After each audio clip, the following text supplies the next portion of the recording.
आता है वो चमत्कार होता है। हम रोड छाप से एक स्टेटस मिल गया समाज में। आज हमको मेरे नाम से ज़्यादा लोग मेरे पद से जानता है। आप मेरी बात इसलिए सुन रहे हो कि हमने एग्जाम क्वालिफाई किया, बस उसी PDF का था। उस PDF का नाम कैसा था? पढ़ाई से आता है। जो आज से 2019 में 2 फरवरी को मेरा रिजल्ट आया था। 2 फरवरी के शाम को 7 बजे आया था। 6:30 बजे तक हम भी रोड छाप थे। ऑब्वियसली रोड छाप थे, एक भीड़ का हिस्सा थे। आज भी कोई बहुत हम इम्पैक्टफुल इंसान नहीं है, लेकिन छोटी सफलता प्राप्त की अपने जीवन में। अक्सर अपने वीडियो में बताते हैं कि हम भी 10-12 साल तक बहुत धक्का खाए इधर उधर अपने जीवन में, लेकिन जब रियलाइज़ किए कि नहीं हमको क्वालिफाई करना है, तो जब हम एग्ज़ाम क्वालिफाई किए थे तो हम सेल्फ स्टडी किए थे।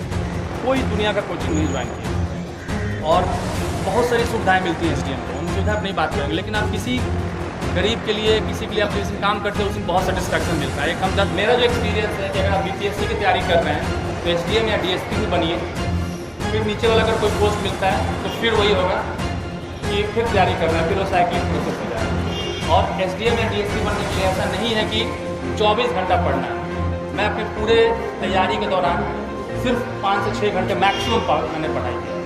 हम अपने जीवन में 2-3 सीखे, वही हम सबके साथ शेयर करना चाहते हैं। कोई भी एग्ज़ाम बहुत कठिन नहीं होता है, हम लोग अपना लेवल गिरा के रखते हैं। हम जितने भी स्टूडेंट से मिलते हैं सबका यही कहना होता है कि सर एग्ज़ाम टफ है। अगर एग्ज़ाम टफ होता तो हर साल बच्चे कैसे क्वालिफाई करते हैं। दूसरा चीज़, जो बच्चा इस साल सेलेक्ट नहीं होता अगले साल उसका रैंक 1 तक आ जाता है। मेरे साथ बैच में था एक लड़का जो उसके बाद बेंगलोर में थे और बेंगलोर में BPSC से रिलेटेड कोई किताब नहीं मिलता है। फिर शादीशुदा थे, जॉब में थे, उसके बाद भी एग्ज़ाम क्वालिफाई हो गया BPSC का। तो इसका मतलब है कि वो एग्ज़ाम उतना टफ नहीं है, हमारी जो भूख है वो कम है। हमारे में जो उस चीज़ को प्राप्त करने का क्या कहते हैं, जो डेडिकेशन है या हमारे में कमी है, एग्ज़ाम में कमी नहीं है। ठीक है, कुल मिला के ये कहना है। तो कितने लोगों को लगता है कि जिनका एज अपडेट बचा है कि वो IAS बन सकते हैं? हाथ खड़ा कीजिए। बहुत अच्छी बात है, इतना लोग हाथ खड़ा कर रहे हैं। जो लोग नहीं खड़ा कर रहे हैं, आप में और जो इस बार IAS में रैंक 1 आएंगे कोई अंतर नहीं है। फिजिकली भगवान ने, ऊपर वाले ने कोई अंतर नहीं किया। हम अपने आप को लिमिट करते हैं। क्यों लिमिट कर रहे हैं? आप और हम में से ही न कोई है जो कि मोटिवेशनल बात है, लेकिन कोई आदमी टेस्ला कंपनी बना के रॉकेट बना रहा है, कोई आदमी करोड़ों कमा रहा है, और हम एक छोटा सा एग्जाम क्वालिफाई करने के लिए सरेंडर कर दिया अपने आप को कि हम नहीं कर सकते। तो इसलिए हम सब में पोटेंशियल है। थोड़ा सा अपने आप को हिम्मत लाइए अपने अंदर से, थोड़ा अपने आप को बूस्टअप कीजिए कि सिर्फ एग्ज़ाम क्वालिफाई करने के लिए सिर्फ किताब पढ़ना है और कुछ करना है क्या? और यही किताब है। हम लोग हमेशा एक्सक्यूज़ देते हैं। कितने लोगों को लगता है कि वो गरीब है और नहीं कर पाएंगे? क्योंकि अगर करना होता तो मैंने रिसेंटली एक वीडियो में बताया है कि सचिन तेंदुलकर का बेटा क्रिकेटर नहीं बन जाता। उनके पास क्या रिसोर्स की कमी थी? अमिताभ बच्चन का बेटा अच्छा एक्टर नहीं बन जाता, क्या रिसोर्स की कमी थी? तो रिसोर्स से आदमी सफल नहीं होता है, आपकी भूख से सफल होता है कि आप कितना चीज़ों को सेक्रीफाइस कर सकते हैं पढ़ने के लिए। आप अपने आप को, क्योंकि कितने लोगों ने प्राइवेट नौकरी की है और पढ़ाई से थक जाते हैं? नहीं, ऑनेस्टली बताइए, पढ़ाई से थकने वाला, पढ़ाई से थक जाते हैं। कभी हो जाता है। जब हम नौकरी किए 10 साल, उसके बाद पढ़ाई किए, हमको लगा इससे आसान तो काम ही नहीं है कुछ। पंखा चला के रूम में आराम से बैठ के पढ़ना है, ठीक है। एक आपके ऊपर बॉस रहेगा जो आपको क्या कहेगा, मतलब मशीन की तरह ट्रीट करेगा। आप थके हुए हैं, आपके पिताजी की तबीयत खराब है, आपकी माताजी की तबीयत खराब है, आपकी तबीयत खराब है, वो कुछ एक्सक्यूज नहीं सुनेगा। वो कुछ एक्स्ट्रा एफर्ट डालिए, जिस चीज़ में भी एक्स्ट्रा एफर्ट डालिएगा सफल हो जाइएगा। हम अपने मतलब लाइफ के 32-33 साल तक असफल रहे और उसके बाद से एक BPSC एग्जाम क्वालिफाई हुआ, तब हमको रियलाइज हुआ कि नहीं यार यही सीक्रेट था। किसी भी चीज़ में एक्स्ट्रा थोड़ा एफर्ट डाल दीजिएगा ना, वो सफल हो जाएगा। उसके बाद हम बहुत चीज़ अचीव की अपने लाइफ में। 2019 से आज 25 से 6 साल में मैंने बहुत चीज़ अचीव किया है, छोटी से बड़ी, जो पहले हम ड्रीम भी नहीं कर सकते थे, डेयर भी नहीं कर सकते थे। तो वो कैसे हो पाया?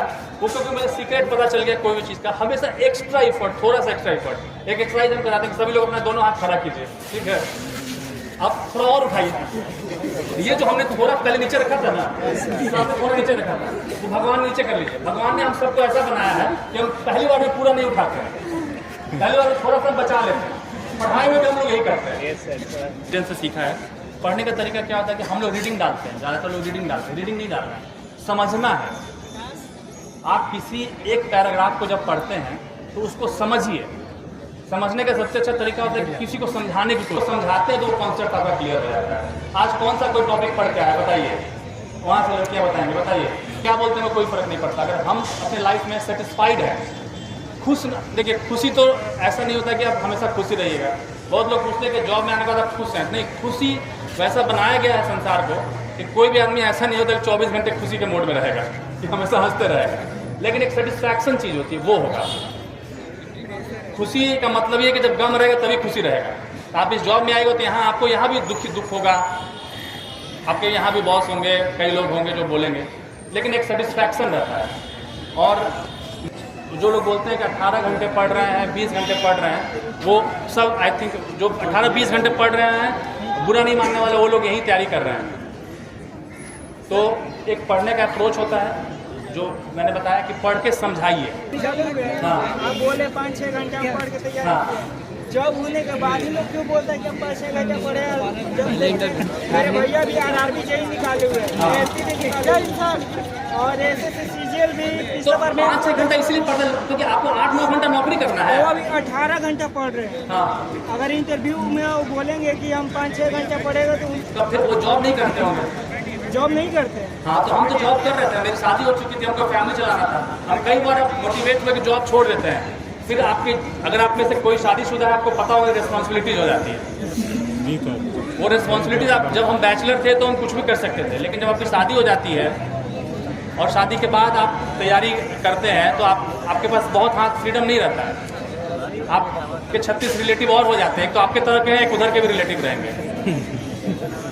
ना वो नहीं बोलेगा। घटना चक्र में क्या इतना क्वेश्चन भर दिया है कि आपका थॉरोली रिवाइज हो जाएगा। बहुत क्वेश्चन है वहाँ, एक क्वेश्चन नहीं है कि एक अच्छा क्वेश्चन नहीं मिला। कॉन्सेप्ट भी क्लियर हो जाता है। हाँ, कॉन्सेप्ट भी क्लियर हो जाता है। कॉन्सेप्ट भी क्लियर हो जाता है, इसलिए कुछ नहीं आपको। हाँ, एक उस पर आंसर लिखना शुरू कीजिए। गरीबी, बेरोजगारी, महिला सशक्तिकरण, मद निषेध, इसमें आपको गरीबी पे जो भी कुछ आता है दुनिया का लिखिए, ठीक है। आपको लिखते लिखते आपको आइडिया हो जाएगा। आप पहले दिन चाहिएगा कि हम मास्टर आंसर लिख दें, मास्टर स्ट्रोक लिख दें, नहीं लिख पाएंगे। तरीका यही है, लिखना शुरू कीजिए। आप लिखिएगा, आपको खुद एहसास होगा कि अब गरीबी क्या है, खुद जानने की कोशिश कीजिएगा। गरीबी क्यों है, गरीबी को दूर करने के लिए सरकार क्या क्या कर रहा है, तो आप खुद पढ़िएगा। सिर्फ गरीबी पे नहीं लिखिए, गरीब बहुत है, बहुत गरीब है भारत में, हर जगह गरीब है, ये नहीं लिखिएगा। आपको लिखना है, अगर 4 पेज लिखना है तो आपको कंटेंट खोजना पड़ेगा, और क्या लिखें गरीबी पे, तो आप गूगल सर्च कीजिएगा, किताब में देखिएगा, वही प्रोसेस है। हम जो मेरा अप्रोच है वो जान लीजिए। हम क्या करते थे कि एक मोटा सा वो लिए थे, स्पाइरल वाला रजिस्टर, उसमें 50 पेज हिस्ट्री के लिए, 50 ज्योग्राफी के लिए, उसके ऊपर वो लगा दिए थे, पीला वाला पटाखा टाइप का होता है। अब जो हिस्ट्री का क्वेश्चन नहीं बन रहा है उसमें लिखते गए। आज हम एक क्वेश्चन सॉल्व किए, हिस्ट्री का पहला क्वेश्चन नहीं बना, उस क्वेश्चन का टॉपिक डाले, उसका 2 लाइन का एक्सप्लेनेशन लिखे, ठीक है। वो जो मेरा मास्टर रजिस्टर बना ना, वो मेरे लास्ट दिन में जब पीजी में एग्जाम देने जा रहे थे तो उसको लेके जाते थे सेंटर पे, उसी को पलटते थे। आप विश्वास नहीं कीजिएगा, मैक्सिमम क्वेश्चन मेरा वहीं से है। आप किताब का सिंप्लीफाइड नोट्स कैसे बना सकते हैं? किताब ऑलरेडी आजकल जो भी सब नोट्स मोड में आ रहा है, और फिर उसमें से क्या छाटिएगा। रीडिंग पे ज़्यादा फोकस मत कीजिए। रीडिंग जैसे आप पूरे अपने तैयारी में एक बार टॉपिक पढ़िए, फिर क्वेश्चन प्रैक्टिस कीजिए।